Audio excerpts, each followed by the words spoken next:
people are listening, but somewhere, somehow, God reached them.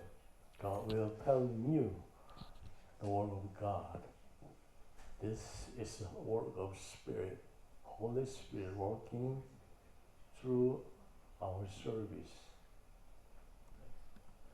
우리가 초대교회의 갈등을 세 단계로 나누어 볼 수 있는데, 초기에는 교회 자체 내 문제와 유대와의 갈등이 있었습니다. 그 유대 사람들, 특히 유대교인들의 그러한 갈등을 만들어냈는데, 베드로와 요한이 그 중심 인물로 관련되어 있습니다.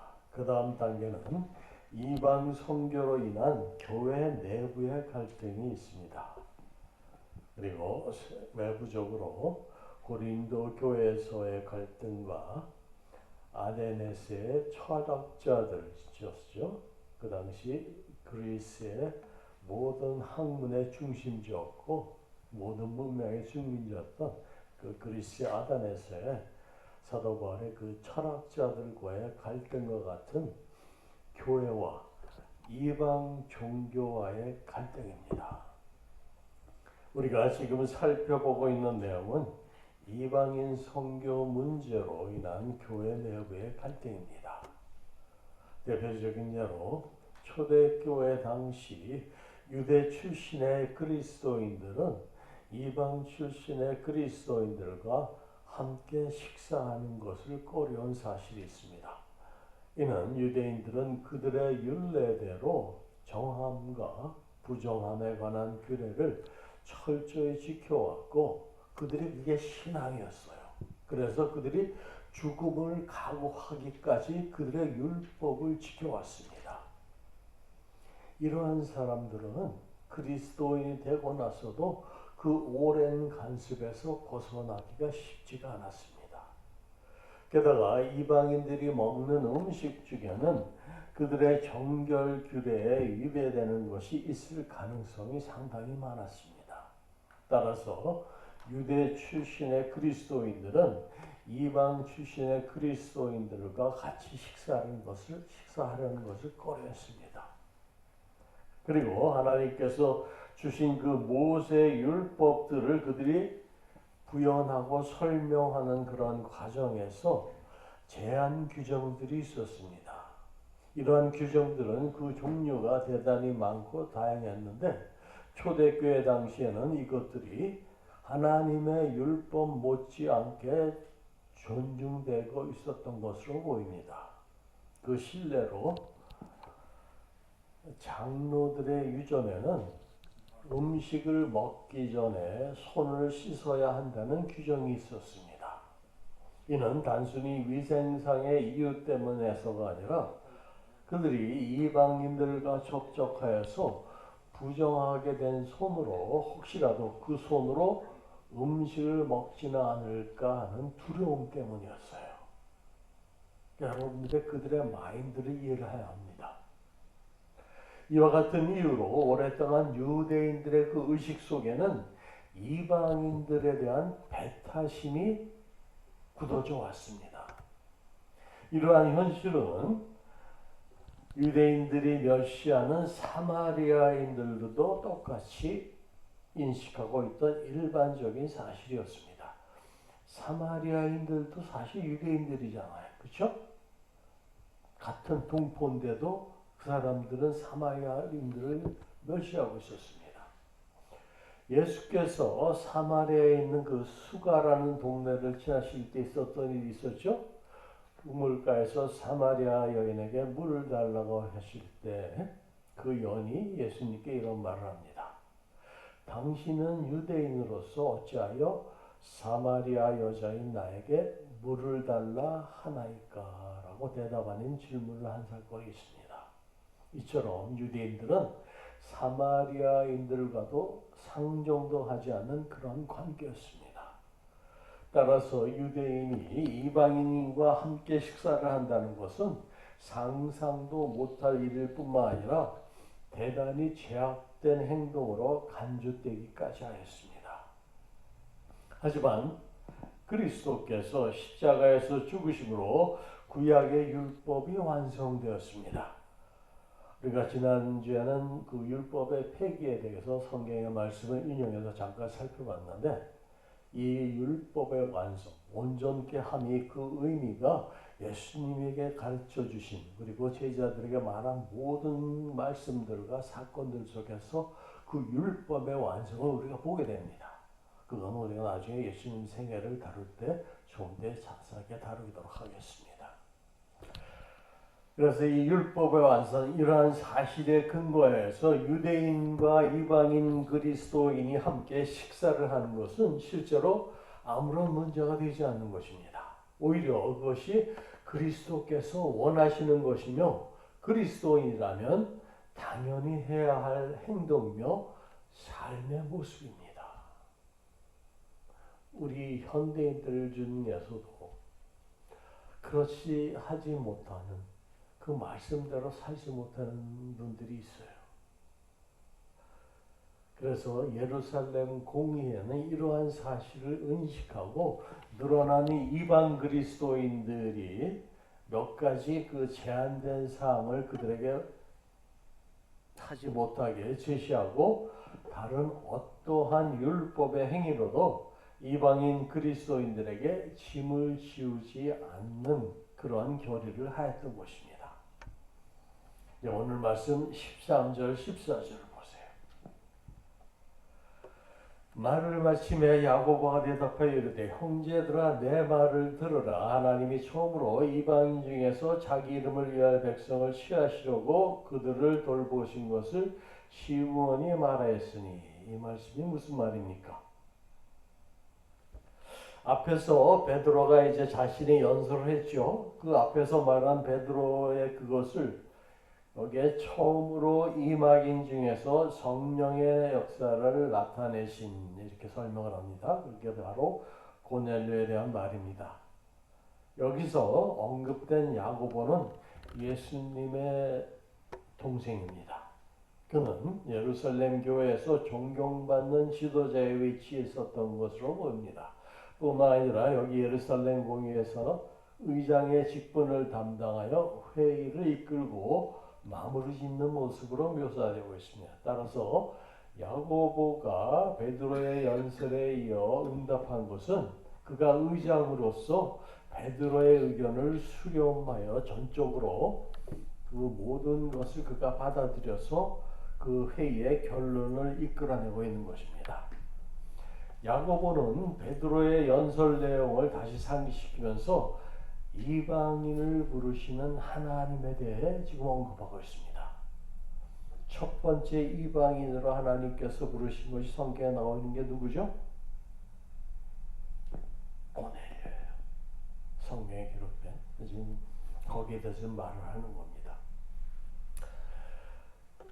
하나님이 처음으로 이방인을 선택하여 부르신 사건에 대해서 설명하기 위해서 그 이방인 고넬료 집에서 일어난 성령 강림 사건을 예로 들고 있습니다. 야고보는 여기서 베드로의 이름을 시므온이라고 부르는데, 시므온이라고 여기서 부르고 있습니다. 베드로의 이 히브리식 이름이 바로 시므온이에요. 베드로의 본명이 뭡니까? 시몬 바요나입니다. 시몬은 히브리어의 그 시므온을 헬라어로 음역한 이름이고, 의미는 원래 듣다, 들어주시다라는 의미를 가지고 있습니다. 바요나는 요나의 아들이라는 뜻입니다. 유대 그 전통에서는 성씨가 없습니다. 그렇기 때문에 옛날에 누구의 아들, 이렇게 사람 이름을 인명을 불렀습니다. 예로 성경에서 알포의 아들 야고보, 세베대의 아들 요한이라고 기록되어 있죠. 그렇게 그들을 불렀습니다. 따라서 성경적 이름 표현으로 가장 정확한 베드로의 명칭은 시몬 바요나입니다. 우리 두 분 시몬 같은 이름을 가지고 계시는데, 영어 이름으로. 야고보가 시몬이라고 이렇게 그를 부른 것은 베드로가 야고보와 상당한 친분 관계가 있음을 여기서 암시해주고 회의장에서 이 이름이 언급되었다는 것으로 보아서 회의장에 참석한 사람들 또한 베드로의 이 옛 이름을 알 정도로 잘 아는 유대인들이었을 것으로 우리가 짐작할 수 있습니다. 특히 그가 이방 성교 문제를 여기서 거론하면서 베드로의 히브리식 이름을 사용한 것은 이장인 야고보가 그들의 통용어인 아람어를 지금 말하고 있음을 나타내거나 혹은 그 회의에 모인 모든 사람들이 유대인들 뿐이었음을 암시하고 있습니다. 아무튼 야고보는 구약 성경 중 선지서를 이용하여서 그 예언이 베드로를 통해 성취되었음을 증명해 줌으로써 베드로의 주장을 회의의 결론으로 지금 확정짓고 있습니다. 그래서 16절, 18절을 보세요. 이게 그가 인용한 비절인데 이후에 내가 돌아와서 다윗의 무너진 장막을 다시 지으며 또 허물어진 것을 다시 지어 일으키니 이는 그 남은 사람들과 내 이름으로 일컬어 받는 모든 이방인들로 주를 찾게 하려 함이라 하셨으니 즉 예로부터 이것을 알게 하시는 주의 말씀이라 함과 같으니라. 본 구절은 야고보가 아모스 선지자의 예언을 베드로의 그 연설과 접목시키면서 아모스가 예언한 그날이 바로 지금임을 제시하고 있습니다. 야고보는 허물어진 다윗의 장막을 다시 짓고 허물어진 것을 다시 세운다는 아모스의 예언을 여기서 하나님의 언약과 구원의 역사를 새롭게 회복하시겠다는 약속으로 해석하여서 인용해서 사용하고 있습니다. 이는 전국적으로 유대주의의 그러한 배타적인 그들의 그 세계관이 무너지고 이제 메시아에 의해 새롭게 재건된 인류를 향하신 하나님의 세계관으로 전환됨을 보여주는 것입니다. 이 말씀이 중요합니다. 그래서 그 야고보가 특별히 여기서 이렇게 얘기합니다. 내 이름으로 일컬음을 받는 모든 이방인들. 거기 나오죠? 내 이름으로 일컬음을 받는 모든 이방인들. 이 말이 언급되고 있습니다. 이는 야고보가 강조하고자 했던 핵심 내용이라고 우리가 보면 될 것 같습니다. 여기서 이방인들을 한정짓는 그 관계절에 내 이름으로 일컬을 받는 이 구절은 다른 말로 하나님의 백성이 된 것을 의미하는 말입니다. 곧 이방인이 하나님이 백성이 된 것을 여기서 말하고 있습니다. 따라서 본 구절은 모든 이방인들에게도 하나님의 백성이 될 가능성이 이미 구약 시대부터 열려 있었음을 확언하는 말이 된다는 거예요. 그리하여 그들이 주를 찾게 하려 함이라 그때가 이르렀다고 지금 야고보가 얘기를 하는 거예요. 결국 다윗의 무너진 장막을 다시 짓게 되는 목적이 모든 이방인들이 주를 찾도록 하는 것에 있음을 여기서 강조해서 야고보는 이방인들의 구원, 곧 그들이 그리스도인이 되는 것이 구약 시대에 예언된 말씀이 성취되고 있음을 밝히고 있습니다. 이로써 이방 선교의 그 정당성이 구약의 그 예언을 통해 확정된 것입니다. 공적으로 예루살렘 공의에서 이것이 하나님의 말씀으로 확증하고 있다라는 겁니다. 앞에서 예루살렘 공의에서 이 베드로가 유대인들에게 확신시키고자 했던 그의 연설의 핵심이 무엇이었죠? 여러분들 기억나세요? 너희들은 어떻게 생각할지 모르지만 베드로는 자신은 고넬료 사건의 그 사건으로 인하여 자신이 체험한 것을 그들에게 설교를 했잖아요. 그러면서 그들이 예수님의 은혜로 구원받은 것을 민노로 하고 자신의 그 확신을 얘기를 하지 않았습니까? 그래서 그 핵심은 유대인과 이방인 모두 하나님 앞에 동일하다고 주장하였습니다. 이러한 그의 사상은 바울의 사상과도 일맥상통합니다. 그런데 후에 바울이 베드로를 이방인들에게 개방적이지 못하다고 비판한 적이 있었습니다. 혹시 그 말씀 기억하시는 분 계세요? 이 말씀 우리 함께 찾아보겠습니다. 오늘 갈라디아서 2장 11절에서 14절 말씀을 보세요. 갈라디아서 2장 11절에서 14절 말씀으로 게바가 베드로를 얘기하죠. 게바가 안디옥에 이르렀을 때 책망받을 일이 있기로 내가 그를 대면하여 책망하노라. 야고보에게서 온 어떤 이들이, 여기 야고보가 나오죠. 오늘 이스라엘 공예의 그 야고보를 말합니다. 야고보에게서 온 어떤 이들이 이르기 전에 게바가 이방인과 함께 먹다가 그들이 오매 그가 할례자를 두려워하여 떠나 물러가매 남은 유대인들도 그와 같이 외식함으로 바나바도 그들이 외식에 유혹되었느니라.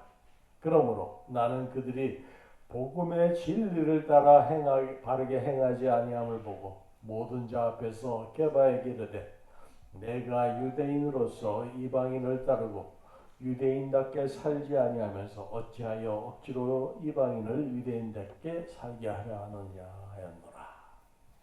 이처럼 베드로는 바울만큼 율법과 그리스도인의 관계에 대한 신학적인 깊은 인식을 갖고 있지는 못한 것 같습니다. 그러나 이방인 선교의 정당성에 대해서는 그가 확신을 갖고 있었습니다. 이는 베드로 자신이 이방인 고넬료 사건을 직접 체험한 데서 비롯되었습니다. 그런데 베드로가 이방 그리스도인과 함께 식사하는 것이 정당함에도 불구하고 베드로는 예루살렘에서 야고보가 보낸 사람이 오자 이방인들과 식사를 하지 않았습니다. 이러한 그의 행동의 동기는 아마도 예루살렘에서의 자신의 위치에 부정적인 영향을 끼칠까봐 두려워했기 때문으로 보입니다. 또한 극단적으로 말해서 베드로가 이방인들과 함께 음식을 먹은 것은 이방인들에 대한 사랑이나 자기 확신에 의해서 나온 행동이기보다는 위선적인 행동으로 바울은 보았기 때문에 그를 그러한 외식적인 모습에 대해서 책망했던 것입니다. 주님의 가장 가까운 제자였고 교회의 공적인 위치에 있었던 베드로가 이러한 외식을 함에 있어서 유대교의 율법주의의 그 전통적인 그들의 권위주의와 복음으로 인한 자유가 첨예하게 대립하고 있었던 그때의 상황과 초대교회에 큰 영향을 미치게 되었습니다. 베드로의 이러한 실수는 단순히 개인적인 외식으로만 그치는 것이 아니라 다른 사람들, 심지어 바나바와 같은 교회의 지도자까지도 외식적인 행동을 유발하는 근거가 되었습니다. 바나바가 어떤 사람이었습니까? righteous한 사람 아닙니까? 의로운 사람이라고 성경에서 우리가 앞에서 살펴보았잖아요. 그런 사람까지도 그로 인하여 영향을 받게 했다라는 겁니다. 그 두 사람이 누굽니까? 그 안디옥 교회의 두 목회자 아닙니까? 바울과 바나바가 두 목회자였잖아요. 그리고 중요한 것은 바로 이 예루살렘 공회의 율법 무용론에 대한 결정을 무효화시키는 것 혹은 약소화시키는 결과를 초래한 것입니다. 그래서 실제적으로는 복음이 여전히 율법주의의 영향을 받게 된다는 의미를 암시하고 있습니다. 여기서 우리는 공적인 위치에 있는 지도자의 행동의 중요성과 함께 한 사람의 외식적인 행동은 다른 사람들에게까지도 영향을 끼친다는 사실을 알 수 있습니다. 바울은 베드로가 복음의 진리를 따라 바르게 행하지 아니하고 잘못 저지른 실수에 대해 공개적으로 책망을 했습니다. 이는 베드로뿐만 아니라 여러 유대 출신의 그리스도인들이 그러한 잘못을 하고 있었기 때문입니다. 베드로뿐만이 아니에요. 대부분의 많은 유대인 그리스도인들이 그렇게 행하고 있었기 때문에 바울이 공적으로 책망을 한 겁니다. 또한 이러한 실수를 베드로뿐만 아니라 다른 모든 유대 출신의 그리스도인들이 범하지 않게 하기 위하여 바울이 베드로를 책망하고 있습니다. 여기서 성경이 우리에게 주시는 메시지가 무엇입니까? 당시 유대인들에 의해 차별 대우를 받으며 죄인으로까지 그렇게 간주된 이방인들에게 바울이 지금 복음을 전하고 있었지만 여전히 이방인들에 대한 유대인들의 그 옛간습은 남아 있었다라는 것입니다.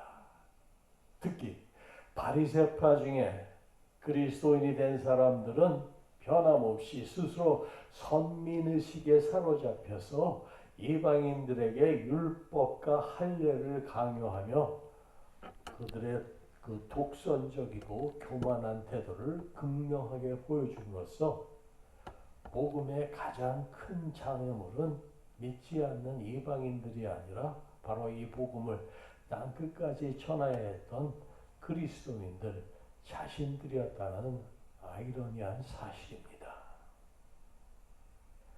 그런데 이것은 지금 그 당시 예루살렘에서 베드로를 비난했던 할례자들만의 문제도 아니고 베드로만의 문제도 아닙니다. 이는 지금 현 세대를 살아가는 저를 포함해서 자칭 그리스도인이라고 많은 모든 그리스도인들의 문제입니다. 우리 자신들의 전통과 간습으로 인하여 과거의 유대인들과 같이 고정관념과 이론에 고착되어서 나를 바꾸거나 또 무엇인가를 잡고 있는 것을 포기할 수가 없어서 더 근본적인 중요한 일들을 그르치고 마는 사례들을 보게 됩니다. 우리 그리스도인들의 믿음은 하나님께서 우리를 의롭다고 칭하시며 선언하시게 하시는 그런 수단일 뿐이지 그것이 절대적인 자격이나 요건이 되지 못합니다. 그런데 마치 그것을 자기가 구원받았다는 어떤 개런티 그거 잘못 오해하고 계신 분들이 있어요. 단지 하나님께서 믿음을 통하여 그리스도와 연합한 자들을 의롭다고 여겨주시는 거예요. 우리의 공로로 우리가 구원받은 게 아니에요. 의롭다는 것이 아닙니다.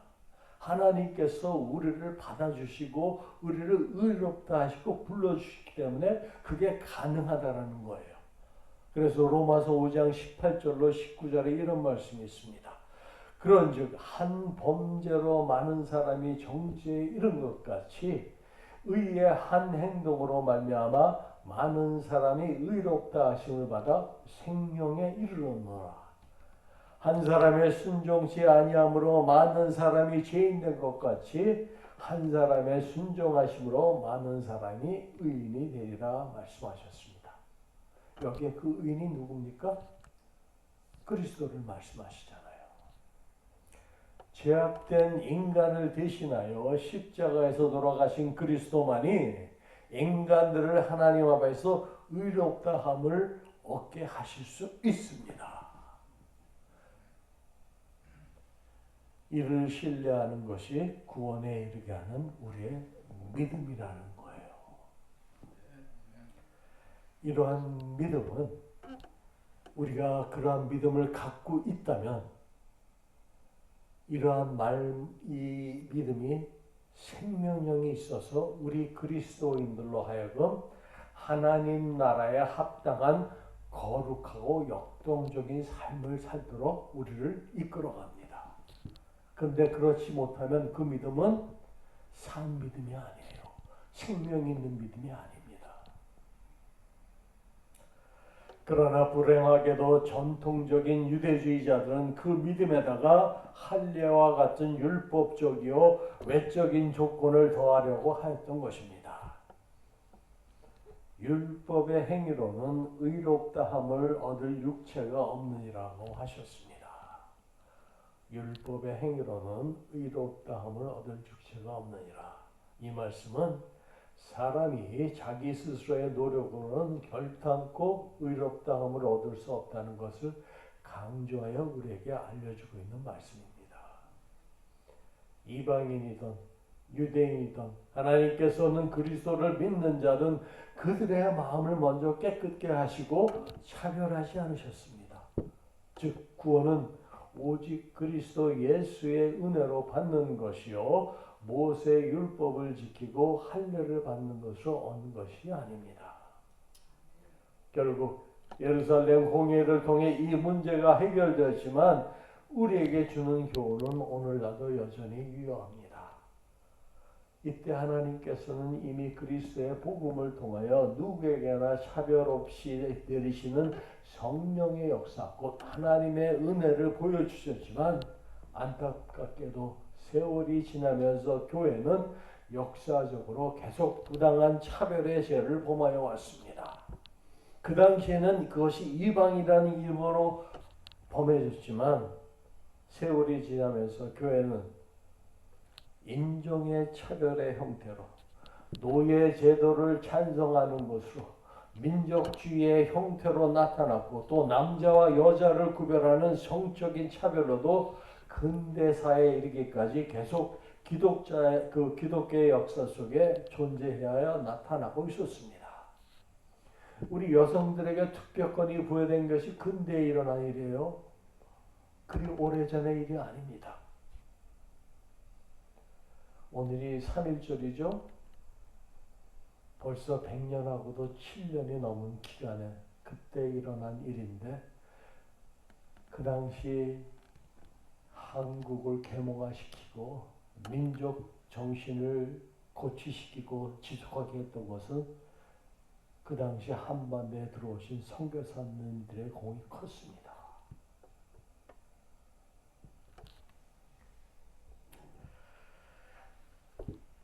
우리가 이제 그리스도인으로서 부르심을 받아 어떠한 이유로든 누군가를 차별한다면 아무 차별 없이 받으시는 하나님의 뜻에 불순종하는 것입니다.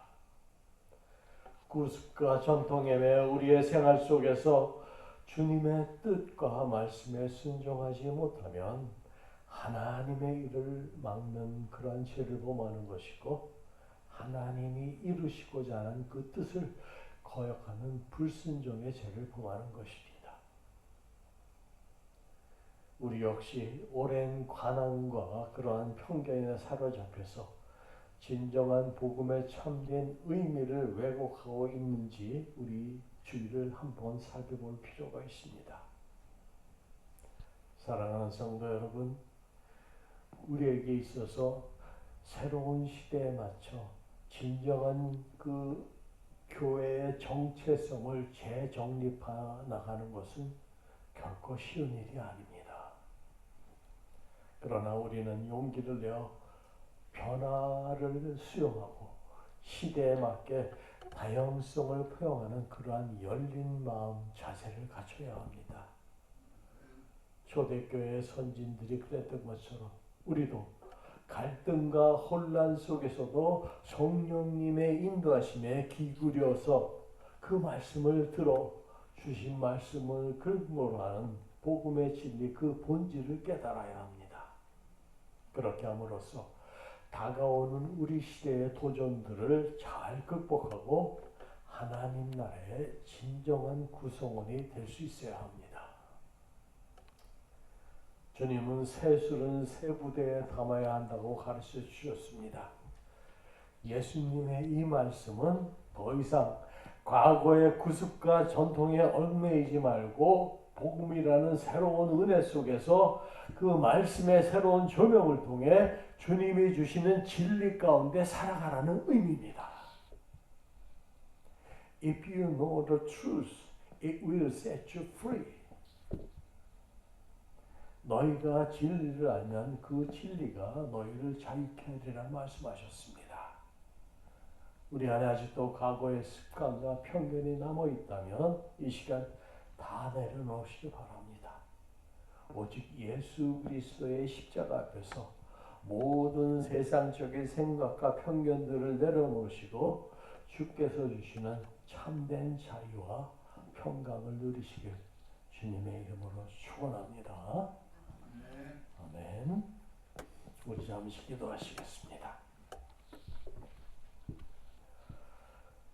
성령 하나님, 아무런 자격도 공로도 없는 저희를 먼저 사랑하셔서 예수 그리스도를 십자가에 구속해 하시고 저희를 구원하여 주심을 감사드립니다. 만민을 사랑하사 우리를 구원하시기 위해 성령을 보내셔서 저희를 깨끗게 하시고 믿음을 갖게 하셨습니다. 세상에 복음의 기쁨 소식을 전하시려고 주께서 십자가에서 보이신 사랑을 저희들 마음속 깊이 이 시간 다시 한번 새기게 하시고 성령으로 그 사랑을 저희의 삶 속에 나타나게 하여 주시옵소서. 그리하여 이를 행함으로 다른 이들과 화평케 하시고 주님의 영원하시고 무하신 사랑을 증거하게 할 증인된 삶들이 다 될 수 있도록 주여 인도하여 주시옵소서. 이 시간 아버지 저희들과 함께 못하는 은혜교회 권속들을 위하여 기도합니다. 한국에 계신 이권사님, 또 연약함으로 육신의 부족함으로 아버지 하나님, 우리 집안에 계시는 우리 박 권사님, 그리고 교회 오랫동안 참석하지 못한 우리 안 집사님, 주님 그 외에 다른 분들에게도 주님 아버지 하나님께서 그들에게 살아계신가 또 그들과 함께 하심을 잊지 않게 주님 도와주시옵소서. 진정 하나님을 사랑하고 또 하나님이 그들을 먼저 구원하셨음을 알게 하시고 모든 것이 하나님의 은혜 가운데 이루어졌음을 깨달음을 주시옵소서. 이 시간 또 특별히 이름 모를 아버지 하나님 주의 성도를 아버지 보내주셨습니다. I pray for you. What is your name? John. Dear God, at this time we pray for John. I don't know what's going on in his life, but we pray for him and we guide you, Lord. And give us and give him a strength to live through this kind of life and have a vision for his life and bless him and all the blessing you prepare.